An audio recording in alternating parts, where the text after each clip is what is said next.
muslimat dirahmatillah, syaitan takut pada Umar. Kalau kita dikit-dikit takut syaitan. Sering kita tak sama syaitan. Di situ ada syaitan, ada aman, apa namanya, ada takut kita, dan nyerah. Asal ada syaitannya, nyerah. Wih, jangan lewat di kuburan juga banyak. La haula wala quwata illa billah. Baik. Jadi yataqanun, mereka meyakini, yani ahlul hadis, anna Allah subhanahu wa ta'ala khalaqa syayatina yuwaswisuna lil adamiyyin. Yang kerjanya adalah membuat was-was. Was-was itu lawan daripada yakin. Membuat yakin. Orang sudah sabat, dah kokoh, lalu dia buat ragu. Itu kerjaan syaitan. Awak sudah berdosa banyak, maksiat, lalu tentu orang maksiat tak pernah nyaman kan? Nah, lalu dia berusaha untuk memperbaiki diri. Syaitan tak tinggal diam itu. Tak tinggal diam. Untuk apa kamu memperbaiki diri? Orang dah tahu semua. Kita tengok jemaah OB kalau waktu masuk masjid mandang terus. Padahal awak tak ada mandang-mandang. Tapi syaitan membisikkan, mandang semua katanya.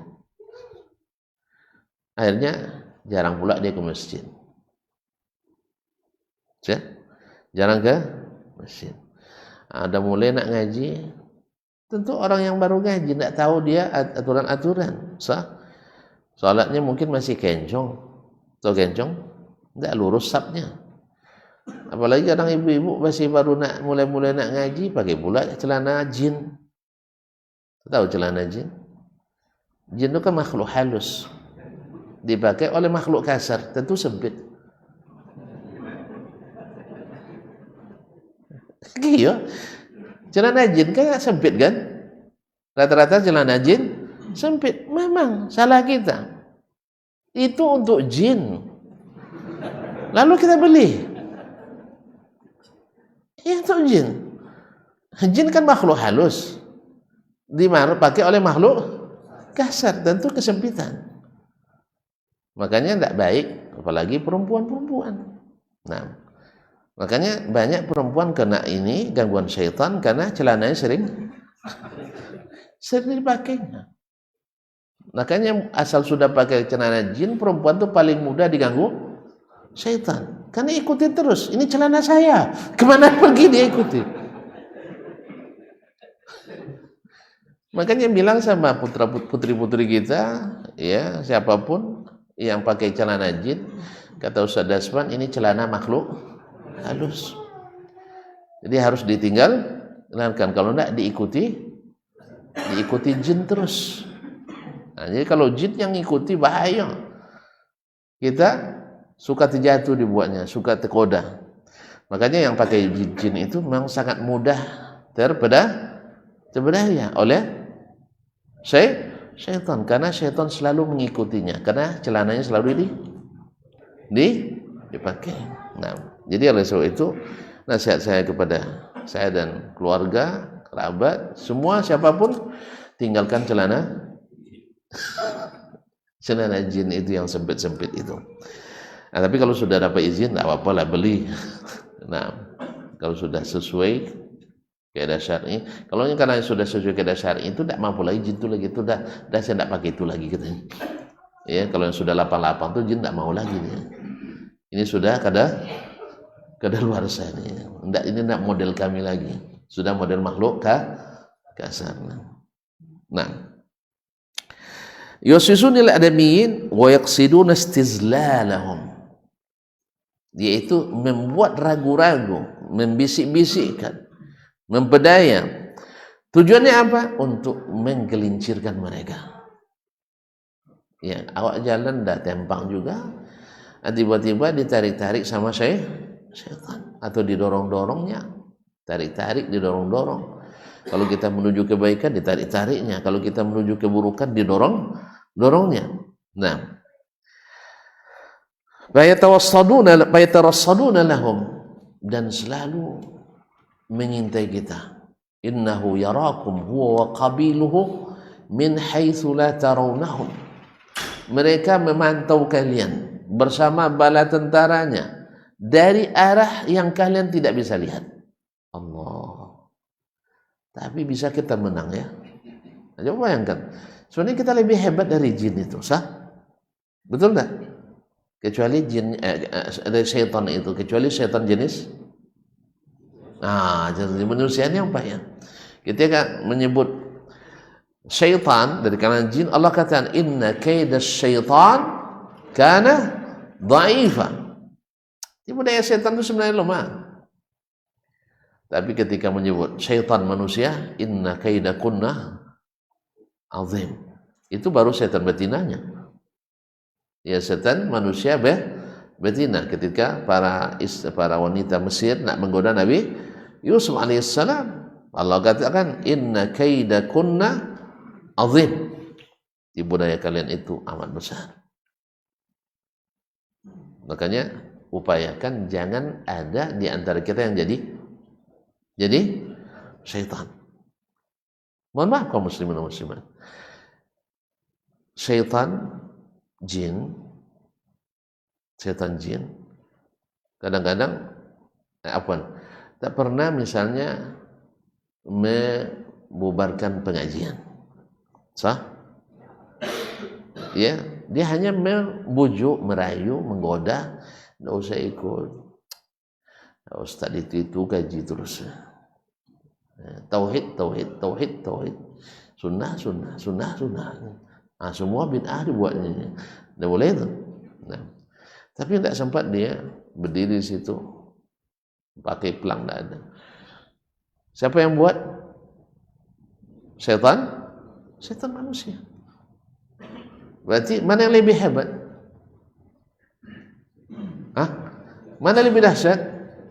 Setan manusia.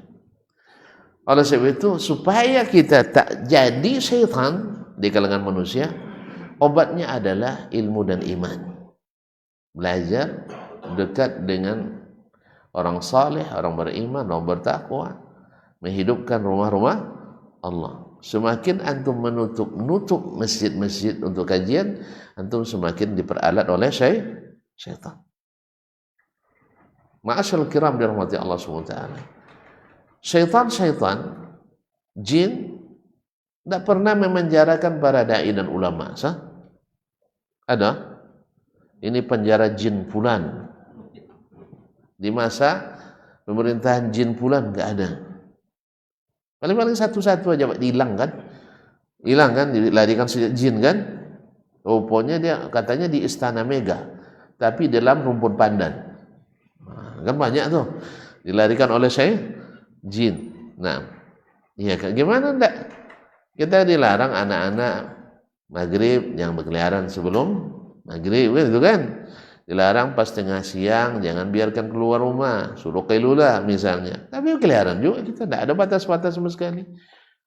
Akhirnya dilarikannya. Dalam bayangannya di Istana Megah. Di Istana Megah dengan para dayang-dayang yang cantik-cantik jelita.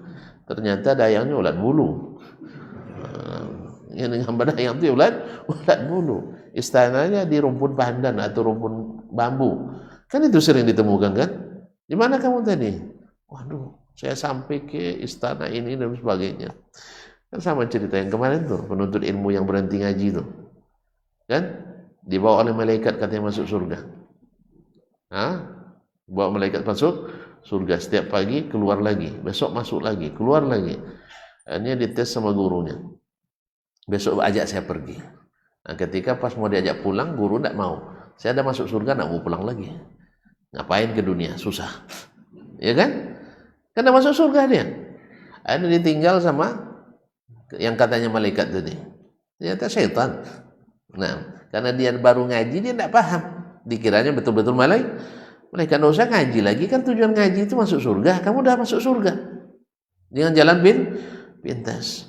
Makanya akhirnya ikut syekhnya. Nah, pas pagi karena ditinggal oleh syaitan tadi, tidak diajak pulang. Akhirnya ternyata berada di TPA kota Baghdad, tempat pembuangan akhir sampah Baghdad. Dan surga gambaran tadi kan tertipu. Dan inilah yang terjadi pada kebanyakan, semua yang mengklaim bertemu dengan Allah. Ada ilmu kasyaf, terbuka hijab, bertemu dengan Allah, bebas dari syariat. Karena kalian hanya tahu kulit, kamu tahu isi. Ya, ilmu kami dari yang hidup, ilmu kalian dari yang mati. Saya mendengar langsung dari Allah melalui hati nurani. Maka kenali diri, kamu akan kenal dengan Allah tabaraka wa taala. Itu kayak gitu. Oh, banyak dapat ilmu kasyaf. Di mana? Di Ulu Kasok. Nah, di Puncak Kompe. Allah Ustaz. Itulah maksud. Yang tak berilmu tertipu. Yang tak berilmu tipu karena promosinya luar biasa. Apa namanya? Big sell. Gimana? Ustaz itu belajar, sudah profesor, dia belajar, tidak pernah bisa terbuka hijab. Sah? Awak dengan 10 hari bersemedi langsung terbuka hijab. Kan spesial offer, Pak. Pasti semua orang tertarik. Betul kan? Semua orang tertarik. Nah, bisa menggandakan uang, bisa melipat gandakan keuntungan. Suruh menggalih, rugi terus. Akhirnya galih orang yang diambilnya. Cuman sayang kita ini terpedaya oleh spesial offer tadi. Banyak orang yang bisa menggandakan uang itu tinggalnya di gubuk. Yang bawa uang yang mau digandakan tinggalnya di villa. Akhirnya tertipu, takijo dengan tarang akibat tidak berilmu yang benar. Nasallallahu alaihi wasallam. Jadi kaum muslimin dan muslimat dirahmati Allah. Jadi syaitan itu mengintai mereka selalu. Qala Allah azza wa jalla, Allah azza wa jalla berfirman, wa inna syayatina la yuhuna ila awliyaihim. Sesungguhnya para syaitan itu la yuhuna ila awliyaihim, yuwaswisun, memberikan bahan kepada orang-orang yang loyal kepada mereka. Untuk apa? Liyujadilukum, untuk memberikan, untuk berjidal, membantah kalian orang-orang beriman. Makanya banyak perwakilan-perwakilan syaitan, orang-orang hebat hari ini. Ya, orang-orang hebat yang memporak-porandakan syariat dan keyakinan. Seperti ada Profesor Doktor Ki Haji Buya Panutan, dia katakan umat Islam tidak boleh klaim surga. Surga itu terserah Allah. Mantap bunyinya. Ya kan, Allah yang miliki, terserah dia yang nak masukkan. Makanya semua agama berhak masuk surga, tidak mesti Islam. Ini perkataan murtad. Tapi dia tidak mau pula murtad, itu masalahnya. Karena di negara kita kan di negeri yang tidak ada hukum murtadnya. Jadi kaum muslimin dan muslimat dirahmati Allah, kepada Allah kita serahkan urusannya. Kepada Allah kita serahkan urusannya. Ketika kita menyebut Nabi menikah dengan Khadijah radhiyallahu anha karena keutamaan dan kesucian mereka, dia mengomentari komentar yang tidak layak. Na'udzubillah, tsumma na'udzubillah. Ya. Ini kalau Allah tidak mengampuni, dan saya ragu karena ukapan-ukapan kekufurannya tidak sedikit. Ungkapan yang satu saja sudah bisa membuat dia keluar dari Islam, apalagi berpuluh-puluh pernyataan yang na'udzubillah, yaitu meyakini bahwa seluruh agama bisa masuk surga. Bisa masuk surga. Itulah apa sebab? Karena sudah tazabbaba qabla ayatakhasram. Sudah kering sebelum matang. Paham tak? Sudah kering sebelum matang. Rasanya apa? Nanas sebelum masak, kering dia. Apa rasanya? Masam. Limau kering sebelum masak, rasanya masam. Taib. Gulai sebelum masak, kering, rasanya pahit. Taib. Anggur ini, di istilah ini tazabbaba, jadi zabib, jadi kismis sebelum anggurnya matang, rasanya masam. Akhirnya kecut. Inilah akibat daripada orang cepat dapat gelar buya, dapat gelar ustaz, bahkan guru TPA saja juga dapat gelar ustaz. Sudah jadi pengurus masjid jadi gelar ustaz. Akhirnya awak yang kuliah sampai S3 sama dengan ustaz. Padahal ustaz itu profesor dalam bahasa Arabnya. Ya, baru dapat gelar ustaz itu adalah profesor. Kalau kiai itu lebih dahsyat lagi syaratnya, mesti punya pondok, istri lebih dari satu. Dulu, sekarang enggak. Nah, sekarang enggak, itu masalahnya. Udah bergeser nilai. Ya Ustaz ya? Iya, jadi memang dia punya pondok, supaya fokus di pondok, maka diberi para asisten dalam berbagai bidang. Jadi minimal 2, maksimal 4. Baru berhak jadi kiai. Siapa yang jadi kiai belum punya istri 2 atau lebih, tarik diri kembali. Tidak melengkapi syarat. Dia tidak fokus ngajar, tidak fokus ngurus itu. Makanya saya tidak jadi kiai. Walaupun ada pondok, tapi tidak jadi kiai. Saya tidak akan tinggal di pondok sebelum dapat. Biarlah ngurus dari luar aja lah.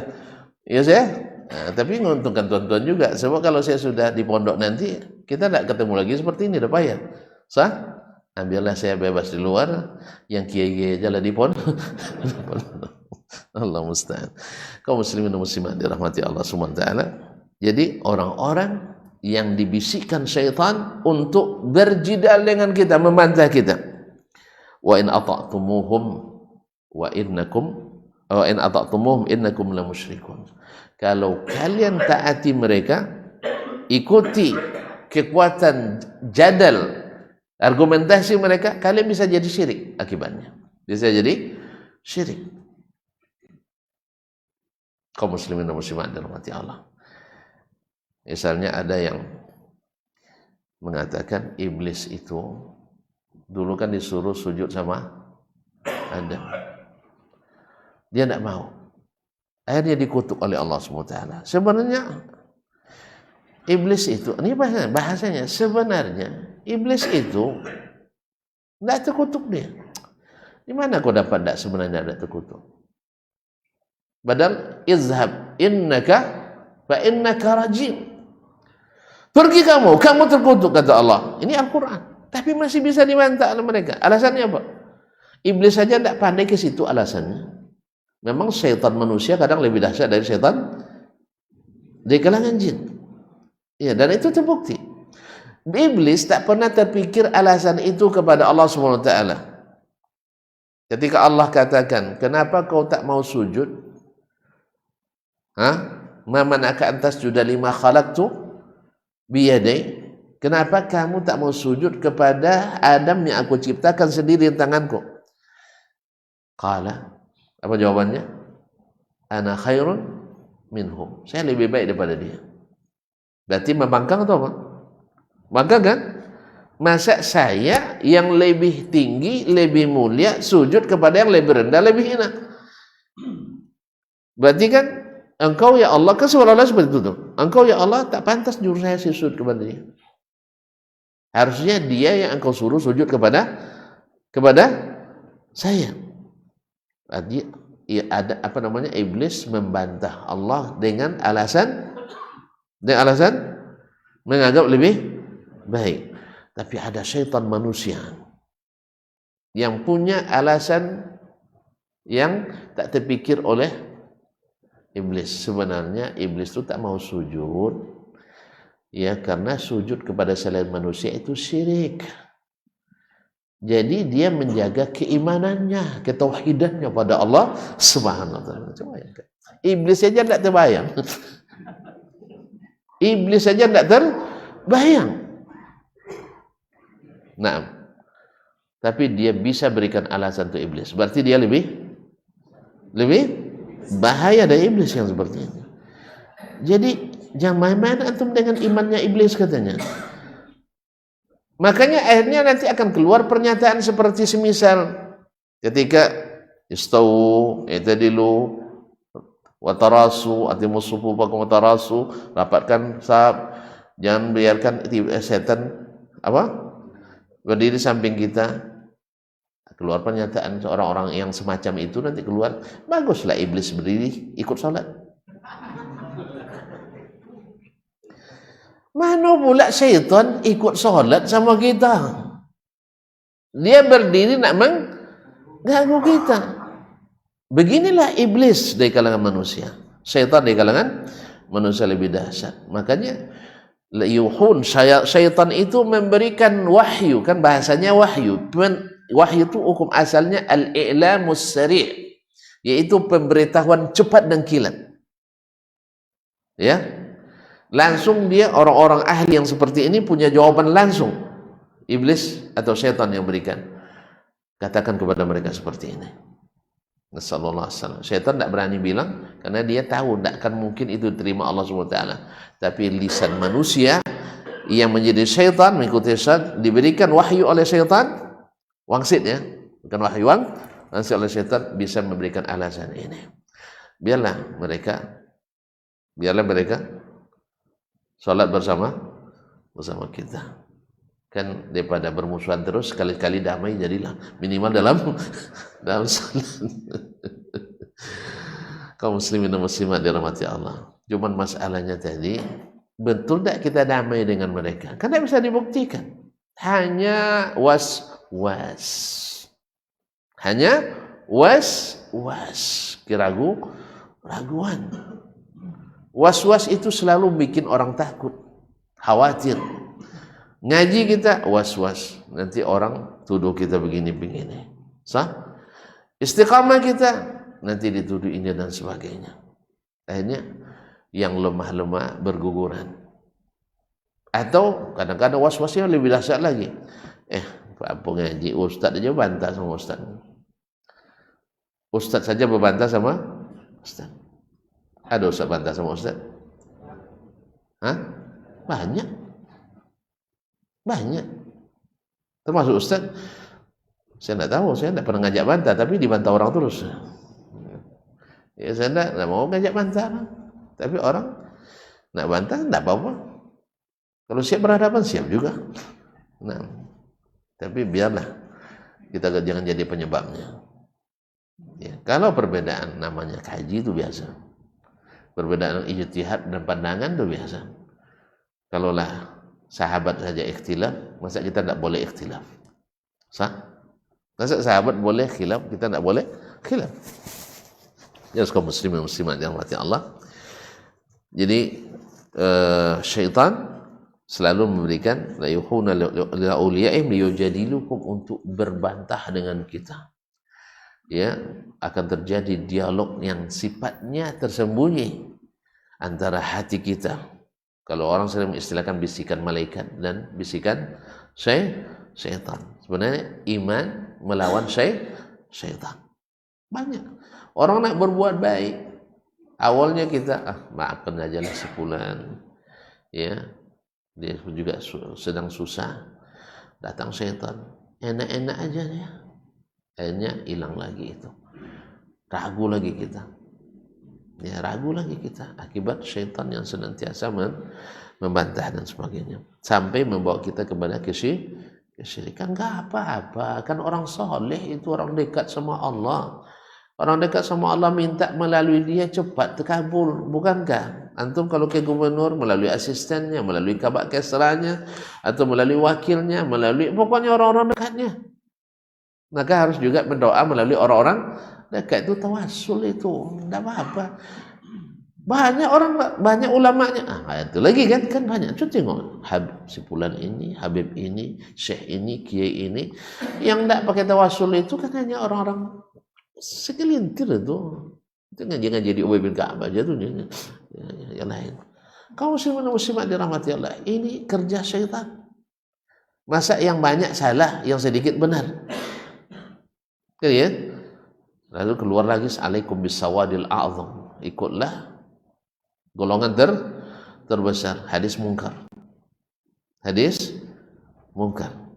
Tapi kalau sudah sesuai dengan keinginan jadi hadis mutawatir. Ya Pak, hadisun mungkar dhaifun jiddan. Kaum muslimin dan muslimat dirahmati Allah. Kemudian Syekh mengatakan, Masya Allah, makanya terlihat antum udah paham. Rupanya waktu. Ya saya kita lambat mulai saya. Hah? Atau mau berhenti? Jujur aja. Katakan sejujurnya. Ya. Kan kita akan kembali lagi, tidak apa-apa. Kalau memang sudah paham, kita cukup sampai di sini. Insya Allah kita sambung lagi. Ya. Siap? Cukup aja dulu ya. Ini sekedar tanggung sebenarnya. Tinggal 2 ayat lagi. Hah? Tapi udah paham nampaknya. Baik, mohon maaf ya, mohon maaf. Wa inna Allah yusallituhum ala man yasha. Allah memberikan apa istilahnya itu peluang pula untuk ujian bagi kita, ya peluang bagi mereka untuk menguasai orang-orang yang dikehendakinya. Jadi diberikan bisa menghilang, bisa berubah bentuk, kadang-kadang jadi kiai dia. Kan ada setan jadi kiai kadang. Lupa. Ketika rapat besar Darun Nadwa di Makkah menjelang Nabi hijrah, rapat orang. Di antara pesertanya ada syekh besar yang tidak dikenal mereka, tapi tampilannya tampilan syekh, maka diikutkan rapat. Karena orang itu kan ingin para penguat semua kan, nyamar jadi ini. Dia sampaikan pendapat, tapi ternyata pendapat Abu Jahal lebih hebat.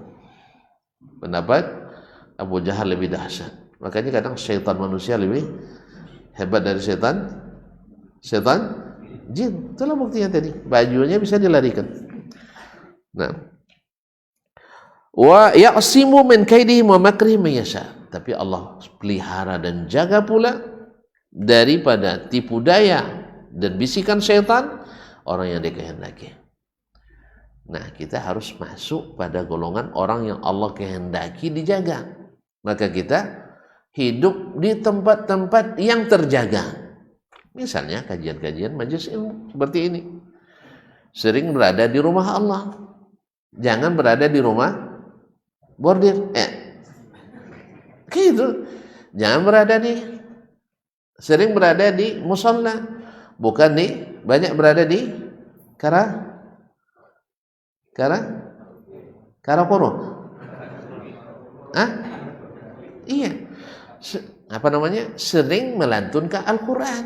Jangan menikmati keindahan nyanyian. Iya kan? Nyanyian itu kan bikin menangis, Ustaz. Al-Quran bikin takut katanya. Lebih baik menangis daripada ketakutan katanya. Allah musta'an. Jangan sering mendengarkan nyanyian, karena nyanyian itu melahirkan nifaq dalam hati kita. Melahirkan kemunafikan. Kemudian wastabziz, wa qala ta'ala wastabziz man istata'ta minhum bisautik. Istifzaz yakni bangkitkan semangat mereka untuk berbuat keburukan.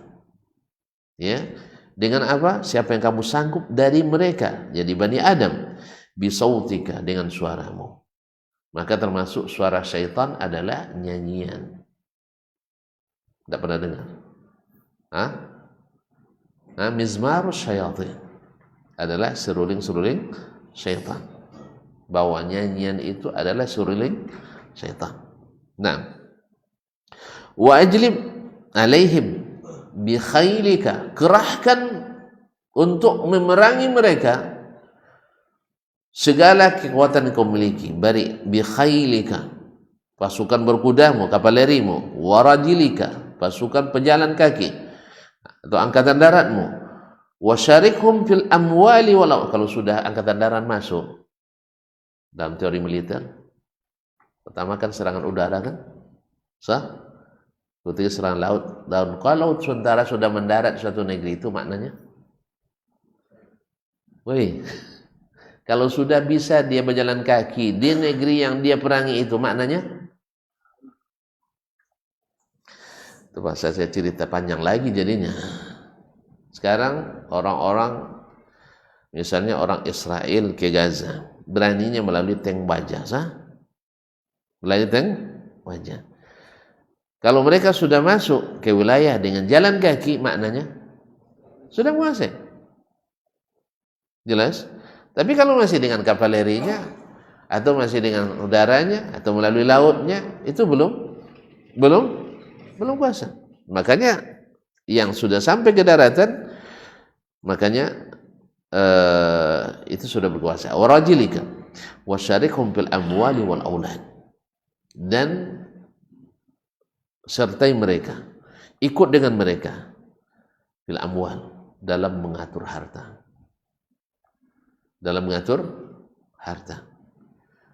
Jadi ketika ada orang sudah hartanya sudah cukup zakat, kadang-kadang timbul kesadaran kan, kadang-kadang panggillah orang lembaga ambil zakat. Di sini apa namanya? Lazis atau Basnas misalnya, panggil, Ustaz, saya sebenarnya nak menghitung zakat Ustaz. Bisa datang ke rumah, datanglah petugas, hitung. Akhirnya hitung angka sebesar 40 ekor Innova.